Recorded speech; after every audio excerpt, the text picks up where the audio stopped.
Selamat datang di channel Paradong. Kali ini kita punya segmen baru. Apa tuh?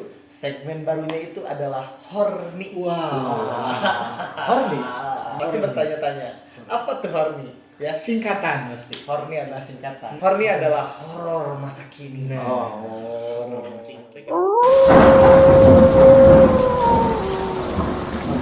Di horor masa kini ini kita akan membahas tentang kejadian-kejadian mistis dari dua sudut pandang, percaya dan tidak percaya. Ya, kalau percaya apa konsekuensi logisnya? Kalau tidak percaya Oke. bagaimana? Perkenalkan diri kan? Nama saya biasa dipanggil Mejun. Kalau saya Mas Kup, jadi sekarang saya di sini mewakili dari ahli kesepian. Woi. Bukan spiritual ya, tapi Ya, ahli kesepian. kesepian. Biasanya yang sepi-sepi itu banyak juri. Kalau saya dari keramaian lah. Keramaian ya. Kesepian keramaian. Di konten pertama ini kita bahas yang ringan-ringan dulu aja. Iya. Tentang pengalaman pribadi. Kalau yang berat bahas batu biasanya. Iya. Teas juga. Biar Pengalaman pribadi dulu aja. Oke. Ada pengalaman mistis apa dari Kang Mejun sama Kang Maskup? Kang Maskup. Kang Ada Mas. Mas. Masih. Oke. Pengalaman pribadi dulu. Kalau dari saya pribadi sebetulnya dari semenjak lahir sampai sekarang saya belum pernah melihat hal-hal yang horor. Kayak melihat yang umum misalnya suster ngesot, pocong, genderuwo, saya belum pernah. Paling kalau merasakan hal-hal yang mistis, nah itu baru pernah. Merasakan Mungkin bisa sebut ya agak sering lah. Kalau ngelihat jarang, belum pernah malahan. Pernah naik ke beberapa gunung juga ada yang katanya gunung ini serem. Saya belum pernah melihat. Paling kalau merasakan ada rasa hawa-hawa mistik lah. mistik ya. Dari Maskup? dari beberapa pengalaman sejak kecil dan dari dulu sampai sekarang ada beberapa peristiwa visual Goib. perhantuan Indonesia ini. Wah, Hantu Indonesia ya. Yang di Indonesia. Kalau yang luar negeri paling di film vampir. Gitu. Kalau di Indonesia pernah di beberapa momen lah ketemu. Ini sambil merokok nggak apa-apa sih? Lanjut. Di sini bebas. Mau yang warna merah, yang warna putih, yang nggak ada warna ada. Oke. Nah, tadi ada yang menarik dari pengalaman naik gunung. Oke, naik gunung biasanya di gunung tuh suka sering atau erat di Benar. akan mistisnya. Benar. Oke, kita bahas itu dulu ya. Oke, pernah naik gunung? Pernah. Pernah naik gunung? Pernah. Saya juga pernah. Oke. Naik pernah bareng. Iya, pernah juga ya. Tuh. Oke. Coba pandangan Amejun tentang horor-horor atau orang-orang yang tersesat di gunung, terus mistis-mistis yang ada di gunung, itu gimana coba pandangannya aja dulu. Nah ini sebenarnya saya banyak orang yang ketika tersesat di gunung itu selalu orang-orang nyalainnya ke yang goib. Ya. Wah disesatin jin, disesatin hantu, diculik hantu misalnya. Sebetulnya gini, kalau menurut saya pribadi itu bisa dijelaskan secara logis. Jadi gimana ya, karena memang masyarakat kita itu ke hal-hal yang mistis itu kan udah gimana ya, udah Kental. udah kental. Jadi apa-apa hantu. Padahal contoh ketika orang tersesat, atau jangan lu tersesat, yang hipo, Kedinginan. yang kedinginan. Ketika hiponya sudah mencapai tahap yang paling tinggi, nah itu bisa halusinasi. Ada halunya. Jadi bisa jadi yang tadinya kedinginan bisa jadi gerah. Terus yang tadinya menggigil bisa jadi dia lari-lari dengan tanpa merasakan kedinginan. Nah itu halu. Nah contoh yang paling dekat yang pengalaman teman tapi halusinasi ringan. Kalau saya nyebutnya halusinasi ringan. Jadi teman saya tuh cedera. Udah cedera dia ditambah, nah kita sama-sama lapar. Ya, capek. capek ya. Nah, penjelasan secara logisnya gini, kalau capek kita sering kan gunang-gunang. Ya, betul. Nah, apalagi di gunung. Capek, hawa dingin, lapar, cedera. Nah, teman saya itu ngelihat rumah, Ya, kebayang saya di trek gunung itu, trek pendakian. trek pendakian. Berangkat atau mau turun itu belum nyampe pos 21, belum nyampe, masih jauh lah ke daerah perumahan. Tapi dia saking udah hopeless, capek, lapar, lemes, Jun, rumah, ayo kita percepat langkah, udah deket nih, udah deket, itu rumah, itu lampunya. Nah, ya udah, oke, kita jalan pas menuju tujuan yang dia sebutin, ternyata nggak ada, nggak ada rumah sama sekali. Ya, berarti Di situ cuma ada batu, cuma batunya itu agak putih, Ya. jadi kesorot sama bulan. Nah, dia agak nyala. agak nyala ya. Terus dari faktor-faktor keletihan dan Nah, lain-lain akhirnya iya. halusinasi.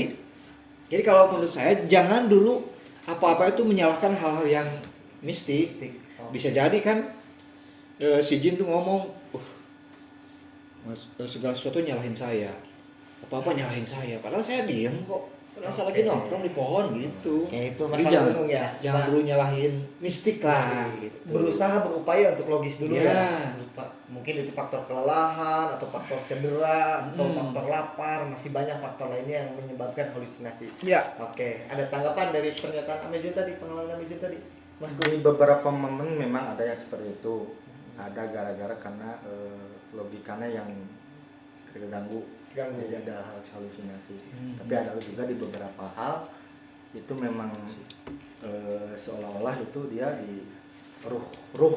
Ya. Nah, itu ada yang suka. Jadi ada bahasa kalau di pergoiban. Oh iya. Ada di mana energi antara si manusia dan goibnya itu match. Kadang di beberapa momentum si goib itu suka nih sama orang ini teh. Ya. Gitu. Atas dasar kesukaan ini itu sangeunana gitu. Seenaknya. Seenaknya gitu. Suka main ambil jiwanya. Ya. Akhirnya banyak ditemukan orang-orang yang posisinya itu seolah berjalan tanpa kejiwa. Ya. Pandangan kosong dan lain Ya. sebagainya. Itu di beberapa momen itu ada yang memang dikategorikan jiwanya sedang ada Yang di yang lain. dan itu pernah terjadi di teman saya gitu. Ya. Betul. Cuma karena kalau naik gunung suka ada salah satu orang yang memang dia paham terhadap hal itu. Gitu. Akhirnya coba dikomunikasikan. Terkait energi ya, energi. Memang benar ya. Kita ini semuanya punya energi masing-masing. Ternyata memang ya ketika energi kita lagi bagus, nah energi yang di luar itu, yang halus itu nggak bisa ngedeket, nggak bisa deket, gitu. Bahkan yang namanya santet itu nggak bakal nyampe sih kalau kamunya berpikir positif, selalu bahagia. Nah, karena dari kebahagiaan itu, dari positif itu, energi kamu tuh mancar. Betul. Pembahasan Horni ini bakal terus abu-abu.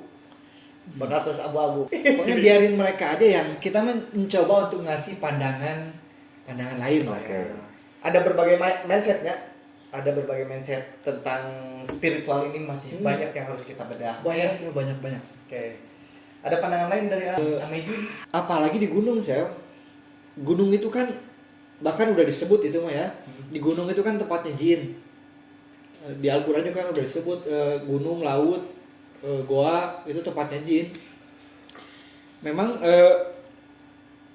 di gunung itu memang banyak hal-hal yang energi-energi ya. Ada yang negatif, ada yang positif. Nah, tapi kalau saya pribadi untuk naik gunung itu mindsetnya harus bagus ya. Oke. Jadi hal pertama, niatnya mau ngapain? Kalau niatnya mau healing, mau cuma sebatas refresh, saya yakin akan direstui oleh energi sekitar, oleh alam, oleh apapun yang ada di gunung. Kalau niatnya untuk PDKT gimana itu? Boleh. Boleh. Asal jangan berlebihan. Ya, jangan sampai terjadi hal-hal yang diinginkan. Gitu. Karena di alam itu energinya ya ada yang negatif, ada yang positif. ya pengalaman saya pribadi ini nggak tahu ya bisa disebut pengalaman mistis atau enggak. Di gunung itu tergantung sugesti kita.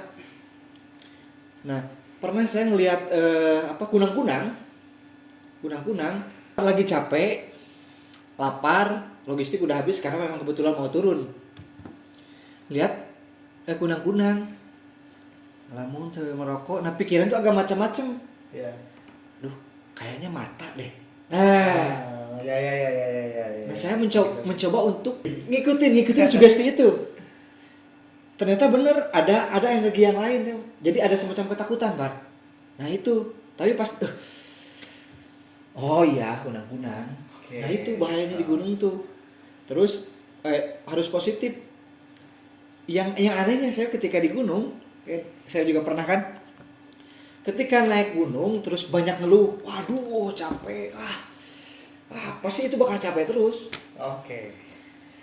Pengalaman saya ketika naik bareng itu saya selalu memposisikan pembawa suasana, teriak-teriak lah, ketawa-ketawi, pencair. Nah, di gunung itu justru nggak boleh, kalau pandangan saya pribadi nggak boleh negatif. Oh ya. Itu harus positif. Oke. Bahkan fisik lemah pun kalau energinya positif, pikirannya positif, jalan sambil senyum, kuat ngomong ke diri, ngasih suges, itu bakal kuat.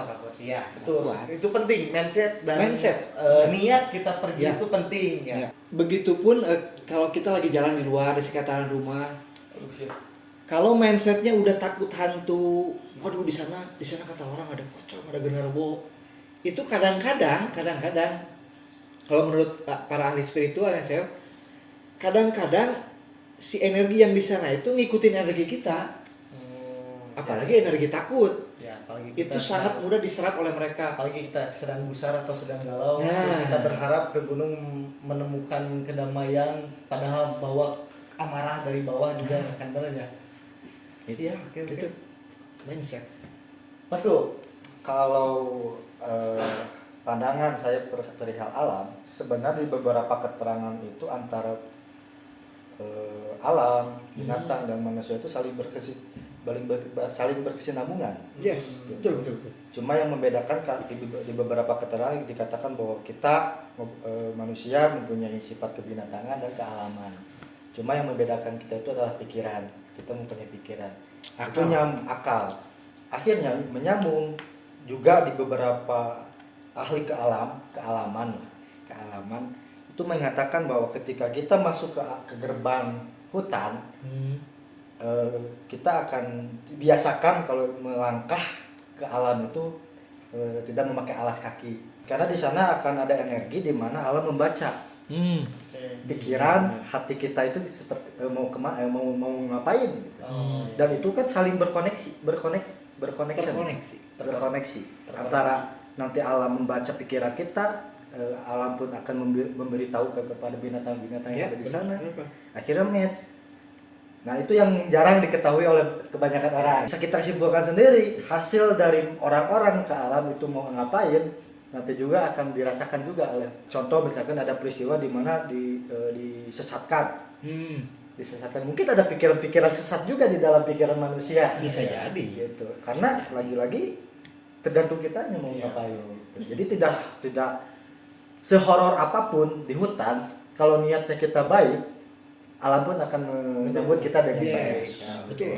Karena saya di beberapa pengalaman naik gunung, saya tidak merasakan apa-apa sebenarnya. Karena memang saya sama. Niatnya saya mah pengen naik gitu. Tidak ada istilah mau PDKT lah gitu, atau ada istilah lain-lain lah gitu.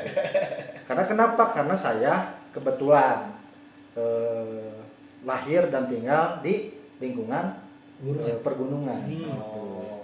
Pergunungan, terus ditambah dari nenek moyangnya, kalau bahasa Indonesia nenek moyang, karuhun dan lain sebagainya, itu saya sudah punya kontrak batin bahwa saya sudah menjadi anak cucunya dari alam itu sendiri. Dan termasuk ya rumah saya di sekitaran salah satu gunung di sekitaran Jatinangor.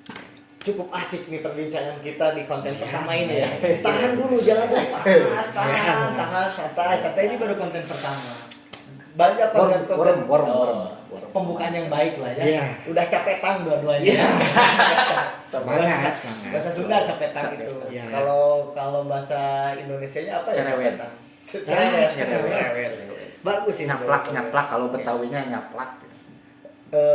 Di channel Paradok konten pertama tentang herni kita tutup sekian dulu.